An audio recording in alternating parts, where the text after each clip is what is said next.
Allah sangat mencintai pelaku maksiat yang gemar bertobat dibandingkan orang soleh yang tidak pernah merasa salah. Jadi begitu tobat, dosa gugur semua. Sejengkal itu melahirkan amalan baru. Maka ditetapkanlah ia sebagai penghuni surga. Orang beriman kalau imannya benar itu kata Allah, maka ciri pertama yang diberikan kepadanya, majtama'a qaumun fi baitin min buyutillah, tidaklah berhimpun banyak orang di satu tempat di rumah-rumah Allah Subhanahu wa taala. Yatluna kitab Allah, yang tujuan datangnya untuk belajar Al-Quran, kandungan kitab Allah. Wa yatadarasunahu fima bainahum, kemudian mereka mengkaji supaya bisa dipahami dan diamalkan. Illa, kecuali dari mulai mereka datang sampai dengan selesai mereka mengaji dan pulang, akan diberikan 4 keutamaan yang tidak diberikan pada orang-orang yang tidak mengerjakan amalan itu. 1, ghasyiyatuhumur rahmah, akan dibentangkan oleh Allah rahmat khusus pada orang-orang yang mau belajar tadi. Di antara makna rahmat itu bisa nanti ditafsirkan dari Quran surah ke-39 Az-Zumar di ayat ke-53. Ketika Allah berfirman, a'udzubillahi minasyaitonir rajim, bismillahirrahmanirrahim, qul ya ibadiyalladzina asrafu ala anfusihim la taqnatu min rahmatillah innallaha yaghfirudz dzunuba jami'an. Muhammad sallallahu alaihi wasallam, kata Allah, viralkan. Di terjemahan yang cocok di era sekarang, viralkan. Karena kalau sudah viral tinggal like, share, and subscribe, ya. Baik. Viralkan kepada hamba-hambaku yang berbuat banyak maksiat sekalipun. Jangan putus asa untuk mendapatkan rahmat Allah. Bila seorang hamba mendapatkan rahmat Allah, seluruh apapun maksiatnya, maka aku akan ampuni seluruh dosa-dosanya. Di tafsir ini, kaitannya dengan talabul ilmi, dengan hadis yang diriwayatkan oleh Imam Ibnu Majah, Abu Dawud, juga At-Tirmidzi rahimahullahu ta'ala jami'an. Dalam hadis riwayat Ibnu Majah nomor hadis 223, semuanya mengambil rawi dari sahabat Abu Darda radhiyallahu ta'ala anhu, disampaikan kalimatnya dari Nabi sallallahu alaihi wasallam, man salaka tariqan yaltamisu fihi ilma sahhalallahu lahu tariqan ilal jannah wa innal malaikata latad'u ajnihataha ridan li talibil ilmi wa inna at-tullab al-ilmi aw talib al-ilmi yastaghfiru lahu man fis samawati wa man fil ardi hatta al-hitan allati fil bihar. Siapapun yang melangkahkan kakinya untuk berangkat belajar tuntunan agama walau 1 ayat 1 hadis, maka Allah akan mencatatkan itu, memerintahkan malaikat untuk meringankan langkahnya saat kembali ke akhirat menuju surganya. Setiap dia mulai datang, masuk ke majlis ilmu, sampai dengan pulang, diperintahkan oleh Allah malaikat, bentangkan sayapmu, dan diperintahkan memberikan ridha kepada para penuntut ilmu. Di antara makna ridhanya, mengaminkan doa yang dimohonkan dan memohonkan ampunan kepada Allah bagi setiap orang yang belajar itu sampai dia pulang. Karena itu, dari sejak dulu kalau ada orang berbuat banyak maksiat, konsultasi ke ulama, maka hal yang pertama direferensikan, datangi majlis ilmu. Ini diantara asbab turunnya Quran surah ke-4 An-Nisa di ayat ke-100, paling kiri sebelah bawah di mushaf. Dulu ada orang banyak berbuat maksiat, khatam maksiat, berlumur dengan dosa, dia ingin bertobat. Maka dia datang pada seorang syekh. Kata syekh itu, pergilah ke Ustadz Fulan, Kiai Fulan, karena ia yang pantas dan layak membimbingmu. Nah, ini ada adab, ya, dalam ta'lim, dalam mengajar di antara kalangan Ustadz, Kiai, Syekh, saling merekomendasikan pada guru-guru yang layak untuk mengajar. Kalau di sini ada pakar Quran, jamaah ingin belajar hadis, referensikan pada ustadz yang ahli hadis, referensikan pada ustadz yang ahli fiqih, sehingga setiap jamaah mendapatkan bagian dari apa yang didapatkannya. Maka berangkat orang itu di pertengahan tiba kemudian, belum sampai ke tujuan, jaraknya persis tengah-tengah lebih sejengkal. Datanglah maut menjemputnya. Anda bayangkan, di pertengahan dia berangkat ingin taubat, kalimat taubatnya mendatangkan cinta Allah. Di taubat itu di antara amalan yang mempercepat datangnya cinta Allah. Dalilnya Quran surah kedua Al-Baqarah di ayat 222. Innallaha yuhibbut tawwabin.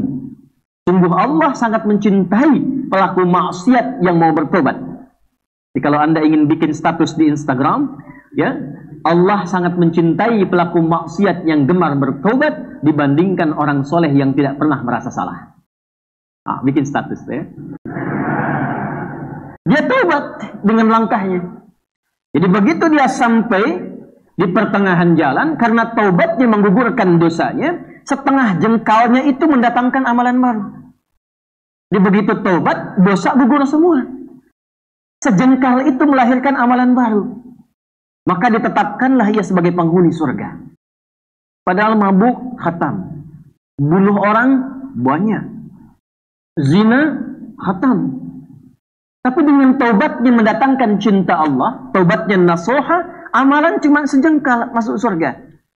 Dari kisah itu turun ayat, wa may yuhajir fi sabilillah yajid fil ardi muraghaman katsiran wa sa'ah.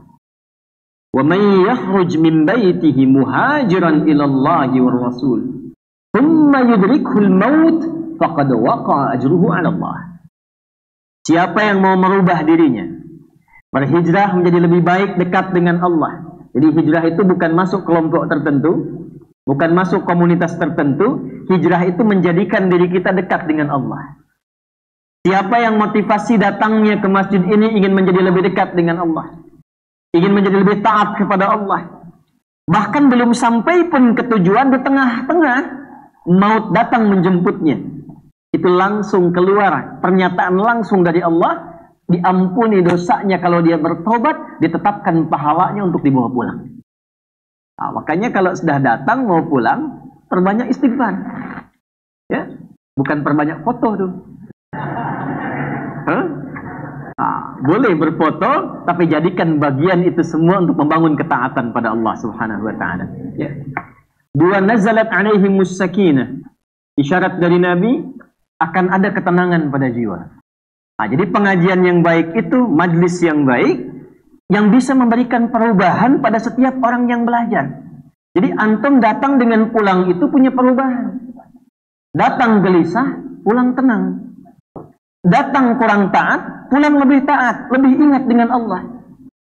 Datang dengan pulang, ilmunya berbeda. Datang kurang, pulang dapat ilmu. Itulah kenapa tempatnya disebut dengan majlis. Dari kata jalasa. Apa artinya jalasa? Bukan.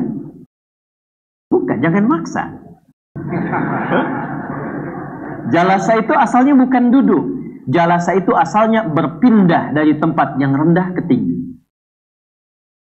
Berpindah dari yang tinggi ke rendah, itu disebut dengan qa'ada namanya. Jadi kalau saya berdiri kemudian saya duduk, itu bahasa Arabnya qa'ada.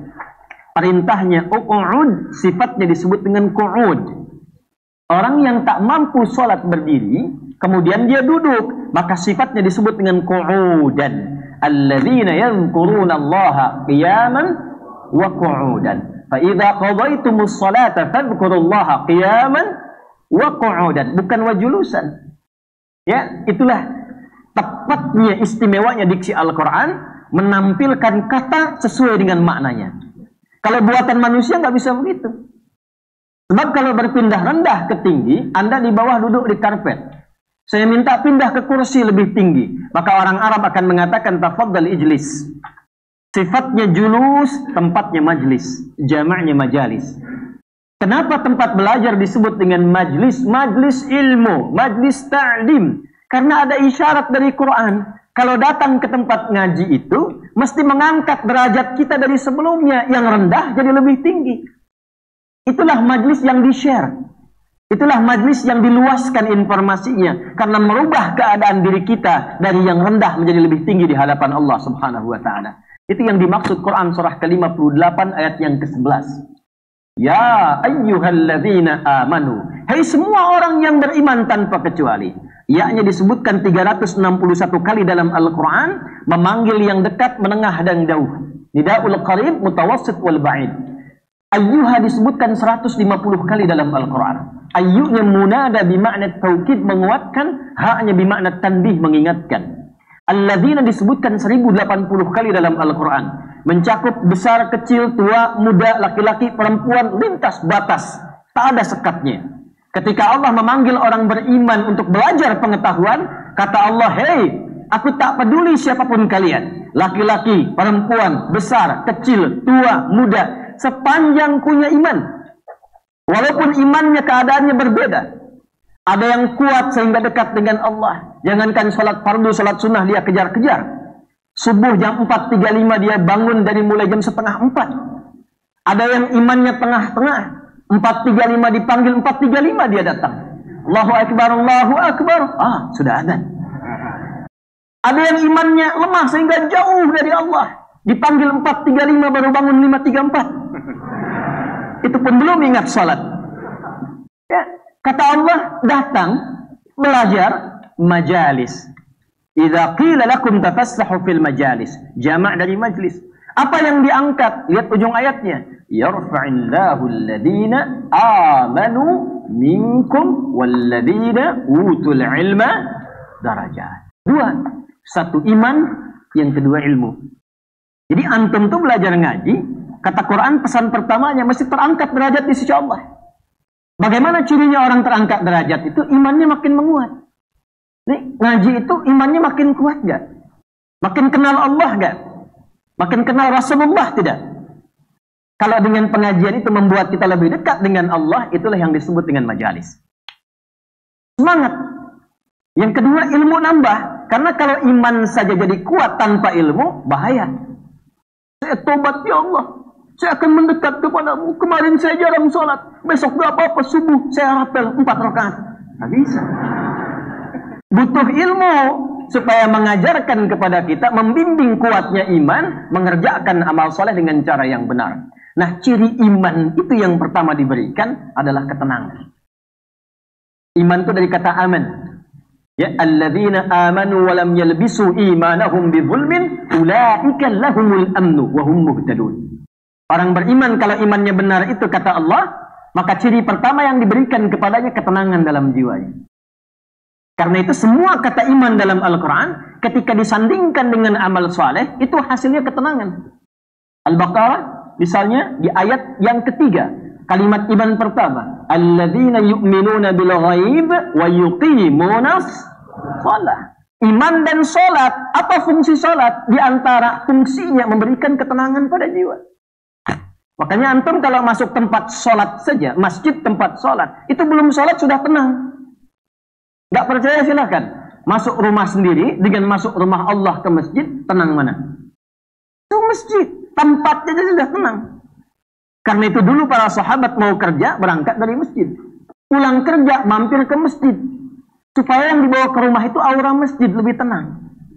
Kadang-kadang di jalan ketemu mobil macet dan sebagainya. Pekerjaan di dalam kantor luar biasa banyaknya. Yang dibawa ke rumah aura kantor, capek. Datang ke masjid. Sholat 2 rakaat. Dapat ketenangan. Dia tawakal kepada Allah. Ya Allah, Engkau perintahkan aku untuk ikhtiar. Telah aku kerjakan. Engkau janjikan untuk memberikan rezeki. Aku tawakal kepadamu. Pulang ke rumah tenang. Itulah rahasianya masjid. Kadang-kadang saking tenangnya masuk, duduk. Ya, tidur aja kan? Masya Allah. Saya cerita kemarin di beberapa tempat itu ada orang saleh itu khidmatnya ke masjid tinggi. Dapat kemuliaan dari Allah, tiba-tiba ada orang Qatar itu datang ke wilayah Pasar Rebo-nya agak ke daerah. Di Jakarta tapi agak daerah. Saya saksi hidupnya karena bertemu orangnya. Itu Masya Allah, orang Qatar datang ke situ, ingin bangun masjid, tapi yang rawatnya bapak ini, katanya. Saya pikir dari mana? Dari Qatar datang ke Pasar Rebo. Singkatnya jadi masjidnya, khidmatnya ke masjid luar biasa. Merawat tempat yang tenang, pulang ditenangkan oleh Allah Subhanahu wa Ta'ala. Beliau yang buka, beliau yang rawat, beliau yang adzan. itu wafatnya di hari Kamis, ba'da asar, nunggu buka puasa sambil tidur-tiduran di masjid. Jadi hari Kamis ba'da asar, nunggu maghrib. Cuma merem-melek. Ya ayyatuhan nafsul mutmainnah, irji'i ila rabbika radiyatan mardiyah. Meninggal. Tuh, hati-hati belakang tuh, merem-melek. Itu sakinah. Wa khafathumul malaikah. Dan tanpa kita ketahui, kata Nabi, ini bahasa Nabi ini, malaikat itu berkerumun. Kalau ada sifat majlis begitu, malaikat banyak datang. Cuma nggak ditampakkan. Kalau ditampakkan, antum bubar. Sayap masuk, tanya siapa? Israel. Dimanfaatkan. Ya, doa manfaatkan, nyimak dengan baik, istighfar perbanyak. Terakhir, wa dzakarahumullahu fi man 'indah. Disanjung-sanjung, disebut-sebut namanya oleh Allah sampai selesai dia belajar.